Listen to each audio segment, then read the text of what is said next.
Hello বন্ধুরা, Sulata cooking রেসিপির পক্ষ থেকে সকলকে জানাই স্বাগত।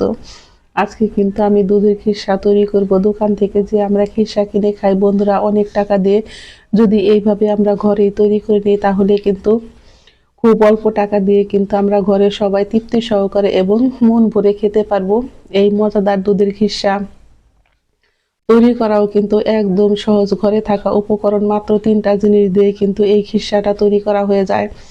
এখানে আমি 4 লিটার দুধ নিয়েছি আর দুধটাকে কিন্তু জাল দিয়ে ঘন করে নেব। আর এখানে দিয়ে দিয়েছি আমি চা চামচের 1 চামচ পরিমাণে পোলাওর চাল।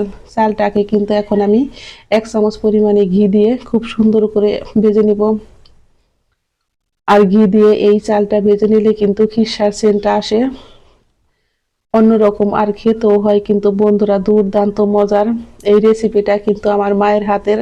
আমার মা কিন্তু এটা খুব ভালো তৈরি করে। আমার মায়ের কাছ থেকে এই রেসিপিটা শেখা। চালটাকে কিন্তু আমি এখন বেশ ভালো করে এইভাবে আমি ভেজে চুলায় থেকে নামিয়ে ঠান্ডা করে ব্লেন্ডারে ব্লেন্ড করে নেব। আমি কড়াইতে এখন দিয়ে দিব 3 চামচ পরিমাণে চিনি। মিষ্টিটা আপনারা আপনাদের পছন্দ অনুযায়ী খাবেন। চিনিটাকে কিন্তু আমি এখন ক্যারামেল করে নিব। এই ক্যারামেলটা দিলে কিন্তু খিরসার কালারটা অনেক সুন্দর হয়। ক্যারামেল করার সময় অবশ্যই কিন্তু চুলার আঁচটাকে একদম লোতে রাখবেন, তা না হলে কিন্তু এগুলো পুড়ে গেলে খেতে ভাল লাগবে না, তিতো তিতো লাগবে।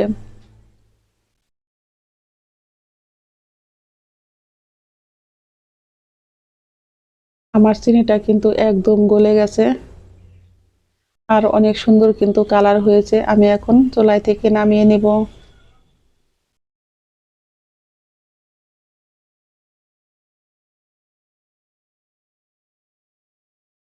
বন্ধুরা এই ফাঁকে আমার দুধটা কিন্তু একদম ঘন হয়ে গেছে, আর দেখতেই পারছেন দুধটা কিন্তু একদম ঘন হয়ে খিরসা হয়ে গেছে। এখন আমি দিয়ে দিব এই ক্যারামেলটা দেওয়ার পরে দেখতেই পারবেন কালারটা কিন্তু একদম চেঞ্জ হয়ে যাবে। আর দেওয়ার পরে কিন্তু একটু শক্ত হয়ে যাবে, আপনারা কিন্তু ভয় পাবেন না। এরকম নাড়তে নাড়তেই কিন্তু ক্যারামেলটা ঠিক হয়ে যাবে। আর দুধটা দেখতেই পারছেন বন্ধুরা কতটা পরিমাণে ঘন হয়েছে। এইরকম ঘন করে খিরসাটা তৈরি করলে কিন্তু বন্ধুরা মুখে লেগে থাকে, এর স্বাদ এতটাই পরিমাণে মজার হয়।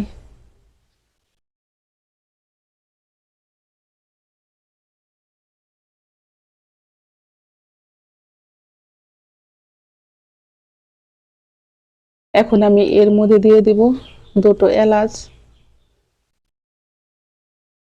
এলাচটা দিলে কিন্তু খিরসার সেন্টটা আসে অন্য রকমের।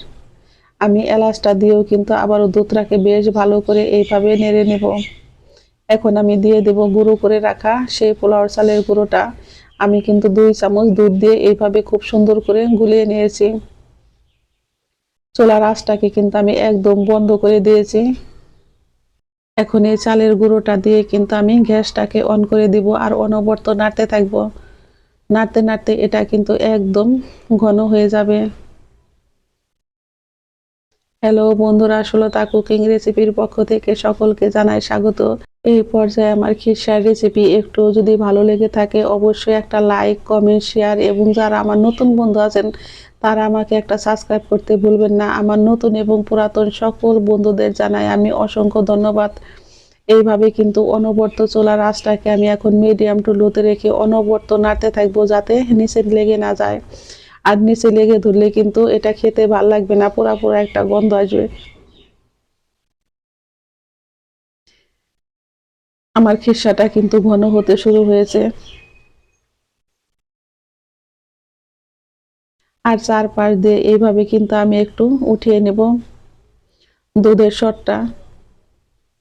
খিরসাটা বন্ধুরা এতটাই পরিমাণে মজার হয়েছে, এটা কিন্তু রুটি বাকি পাউরুটির সাথে খেতেও বেশ মজার হয়, আবার খালি খালি খেতেও কিন্তু বেশ মজার হয়। যে বাচ্চারা খাবার নিয়ে বাহানা করে বন্ধুরা তাদেরকে কিন্তু এইভাবে আমরা তৈরি করে দিতে পারি। আর একবার তৈরি করে খেলে কিন্তু আপনারা বারবার খেতে চাইবেন, এতটা পরিমাণে মজা হয়। আমার খিরসাটা কিন্তু প্রায় রেডি হয়ে গেছে। আমার এখানে কিন্তু 4 লিটার পরিমাণে দুধ ছিল। এই দুধটাকে জাল দিয়ে আমি কিন্তু 2 লিটার পরিমাণে দুধ করে নিয়েছি। তারপরে খিরসা করার পরেও কিন্তু এখন কমে গেছে বন্ধুরা। আর এইরকম যদি দোকানের থেকে বেশি মজাদার খিরসা খেতে চান তাহলে অবশ্যই বাড়িতে এইভাবে ঝটপট করে বানিয়ে নিতে পারবেন মজাদার এই দুধের খিরসা। আমার খিরসাটা রেডি হয়ে গেছে, এখন আমি চুলায় থেকে নামিয়ে নিব। আর এরকম কিন্তু আমি ঘন রাখবো, কারণ ঠান্ডা হওয়ার পরে এটা কিন্তু আরেকটু ঘন হয়ে যাবে।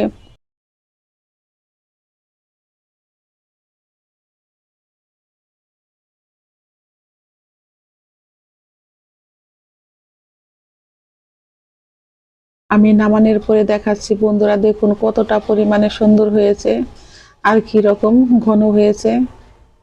ঝটপট তৈরি হয়ে গেল আমার মজাদার দুধের খিরসা। সকলেই ভালো থাকবেন, সুস্থ থাকবেন।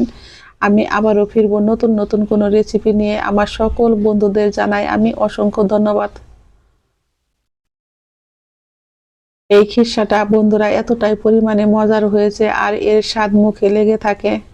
মাত্র ঘরে থাকা 3টা উপকরণ দিয়ে ঝটপট তৈরি হয়ে গেল আমার মজাদার দুধের খিরসা।